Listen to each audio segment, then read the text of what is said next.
नमस्कार, डेली 24 भारत देख रहे हैं आप। मैं हूं आपके साथ हिमांशु दुबे।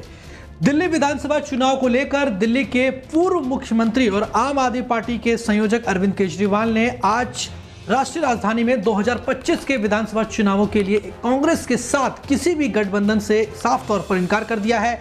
आम आदमी पार्टी के मुखिया अरविंद केजरीवाल ने आज एक प्रेस कॉन्फ्रेंस में यह ऐलान किया कि आम आदमी पार्टी का दिल्ली चुनाव में किसी से कोई भी गठबंधन नहीं होगा।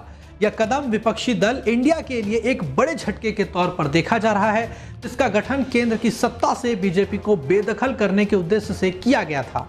हरियाणा और महाराष्ट्र चुनाव में जिस तरह से इंडिया गठबंधन की हार हुई है, माना जा रहा है कि इसे देखकर ही अरविंद केजरीवाल ने एकला चलो की राह पर ही अपनी पार्टी को चलाने का फैसला किया है। सवाल है कि आखिर इंडिया गठबंधन का हिस्सा होकर भी आम आदमी पार्टी कांग्रेस से अलग होकर चुनाव क्यों लड़ना चाहती है, वह भी तब जब लोकसभा चुनाव में दोनों ने साथ मिलकर ही चुनाव लड़ा था। दरअसल अरविंद केजरीवाल हाल के चुनाव से सबक लेकर आगे बढ़ रहे हैं। उन्होंने हरियाणा चुनाव और महाराष्ट्र विधानसभा चुनाव में कांग्रेस के प्रदर्शन को देख लिया है। अरविंद केजरीवाल ने लोकसभा चुनाव में भी आम आदमी पार्टी का कांग्रेस संग गठबंधन कराकर अपना हाल देख लिया है। जानकारों का मानना है कि अरविंद केजरीवाल को कांग्रेस से गठबंधन करके कोई फायदा नहीं दिख रहा। साथ ही उनके सामने दिल्ली के विधानसभा चुनावों का डेटा भी है, जिसमें कांग्रेस की ताकत दिख रही है। जी हां, अगर दिल्ली में हुए पिछले 3 चुनावों का डेटा देखेंगे तो समझ आ जाएगा कि अरविंद केजरीवाल क्यों कांग्रेस संग गठबंधन से कन्नी काट रहे हैं। पिछले 3 विधानसभा चुनावों से कांग्रेस का वोट प्रतिशत लगातार नीचे गिर रहा है। दिल्ली में हुए 2013 के विधानसभा चुनाव में कांग्रेस के पास 25% वोट शेयर था। वहीं 2015 में यह घटकर महज 10% रह गया। वहीं 2020 के विधानसभा चुनाव में कांग्रेस का वोट शेयर सिर्फ 4.26% पर आ गया।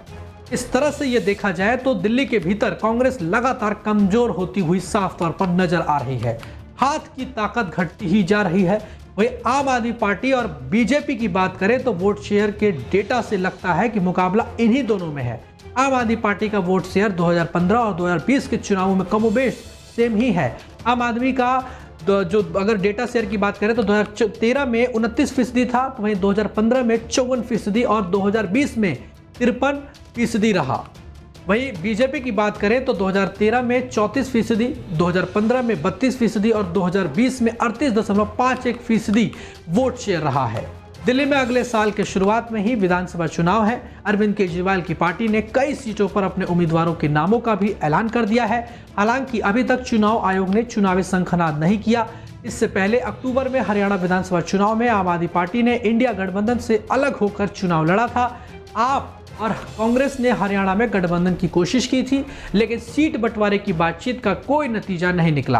कांग्रेस और आप ने लोकसभा चुनाव इंडिया गठबंधन के तहत एक साथ मिलकर चुनाव लड़ा था। दोनों ही पार्टियों ने एक दूसरे के लिए प्रचार भी किया था। दिल्ली की 7 लोकसभा सीटों में से आपने 4 और कांग्रेस ने 3 सीटों पर चुनाव लड़ा था। हालांकि दोनों में से कोई भी पार्टी खाता नहीं खोल सकी, क्योंकि बीजेपी ने शहर की सभी 7 सीटों पर जीत हासिल की।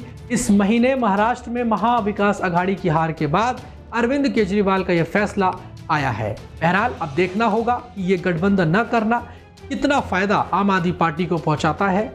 और जिस तरीके से लोकसभा चुनावों में पार्टी ने जहां गठबंधन कर लिया था, इंडिया अलायंस ने दिल्ली में जो है आम आदमी पार्टी कांग्रेस साथ में चुनाव लड़ी थी, जिसमें नुकसान ही भुगतना पड़ा। तो यही कारण रहा कि हो सकता है कि अरविंद केजरीवाल ने अहम फैसला ले लिया और अब दिल्ली में एकलो चलो यानी कि अकेले अपने दम पर चुनाव लड़ने का फैसला किया है।